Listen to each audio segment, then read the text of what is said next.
Yo, what up guys, I'm Sammy and welcome back to the Soul Brothers channel, and today I'm going to be reviewing the second edition of Nike's Adapt BB. So this shoe is going for $400, which is insane. And if you guys want to cop this, I'll leave a link in the description box. I believe this shoe is still available. But let's get it started off with the Tracciones. So the outsole on this colorway is fully translucent. And it's basically a modified herringbone pattern. The traction on the clean court is nuts. There's a nice and loud squeak to the shoe, and it stops on a dime on a clean court. On a dusty court though, it picks up dust. It picks up a little bit of dust, but it's an easy wipe. You're like this and you're good to go for a few more plays. It doesn't pick up dust that quickly, but if you're playing on a dusty setting, just know that you're gonna have to wipe.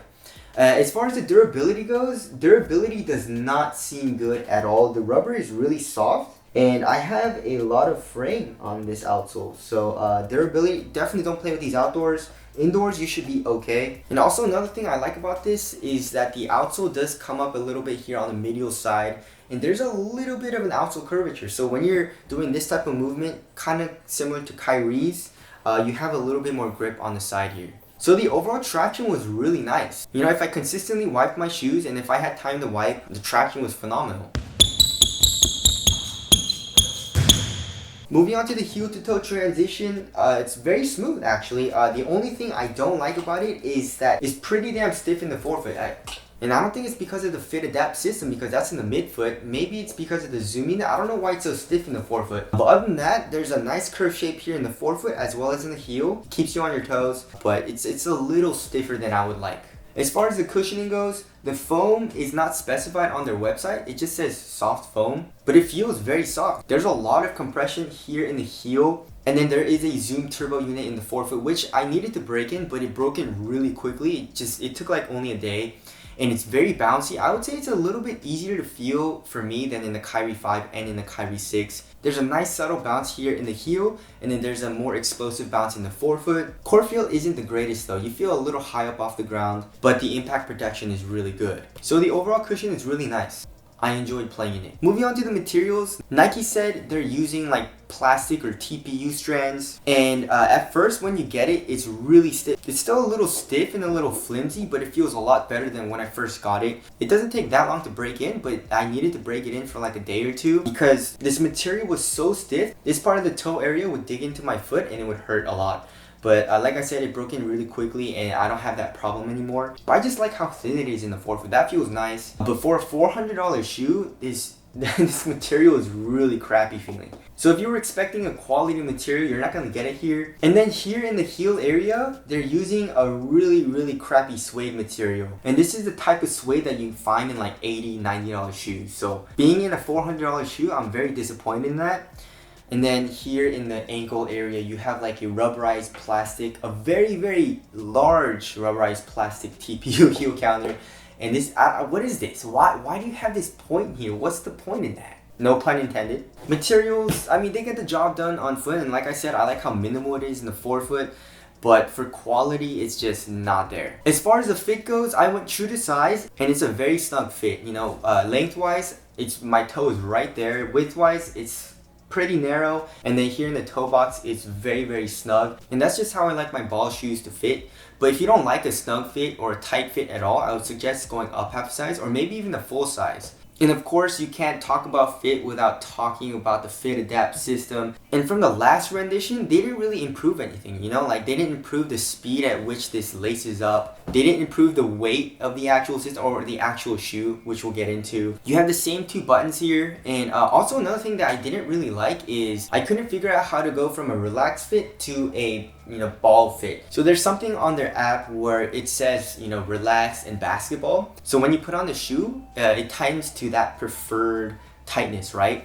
But then how does the shoe know if you're on the basketball court or not? So like when I was going out and when I was at home, I was just wearing it around. I wanted the relaxed fit, and it just went to the basketball tightness, which was way tighter than the relaxed fit. So that's one thing that I feel like they should fix. But that all of that can be fixed with a firmware update. But I still really like it. It's very convenient. You just put your foot in, and I feel like this is a lot easier than the last model because there's a very big tongue that opens up a lot. So you just slide your foot in really easily, and the fit adapt system just tightened. As far as the support and lockdown goes, you guys already, I mean, just from looking at it, it looks very, very supportive. You can see this piece right here in the midfoot, which cages you.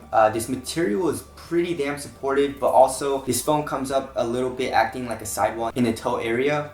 So lateral containment was really good in the shoe. It's not an outrigger, but the outsole protrudes out a little bit here on the lateral side, so I felt laterally stable as well. Moving on to the weight. You guys already know how much this weighs if you guys saw the first impressions, and 18.55 ounces.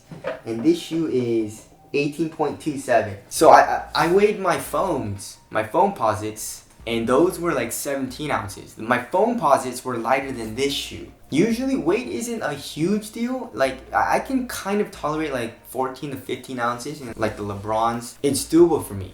But this shoe was just so ridiculously heavy and bulky feeling as well that I couldn't play in it.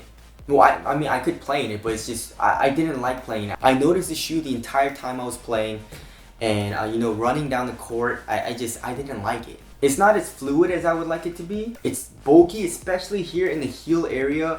Like the foam is very bubbly, and this external TPU heel counter is not it. That's not the way to go. This thing is useless. This doesn't do anything. This doesn't help you put your shoe on. It's not even connected to the actual heel tab. There's a lot of foam here in the ankle as well as in the tongue, which, you know, I like to have padding in the tongue, but it's too much. And I have a small foot. If you have a bigger foot, this shoe is probably gonna be like around 2 pounds, 1.5 pounds.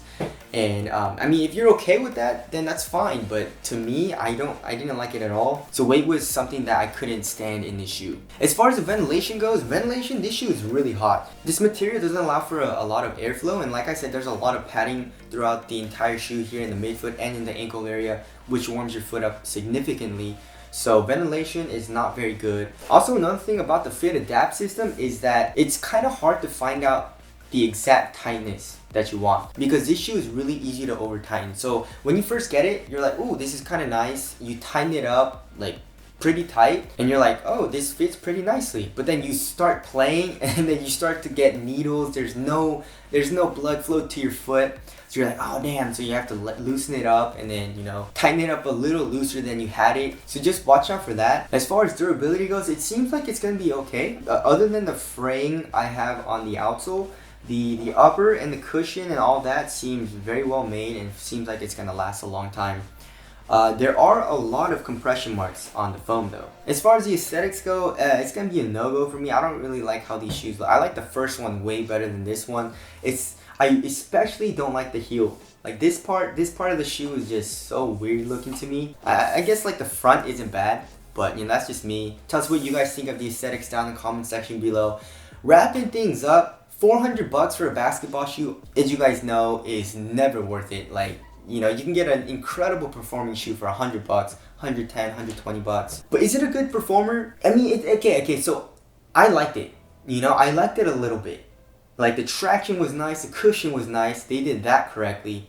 And the fit and support were all there. But the materials, the weight, and the bulkiness of the shoe made it so that I could not enjoy playing this shoe, you know? So because of those reasons, and they're pretty big reasons for me, I couldn't really recommend it. You know, like I said, if you don't mind the weight, I don't know why you wouldn't mind it, because it's so damn heavy.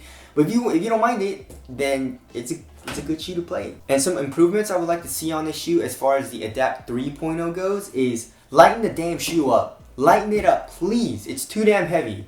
And use less parts or use a lighter material for the gears. I don't know.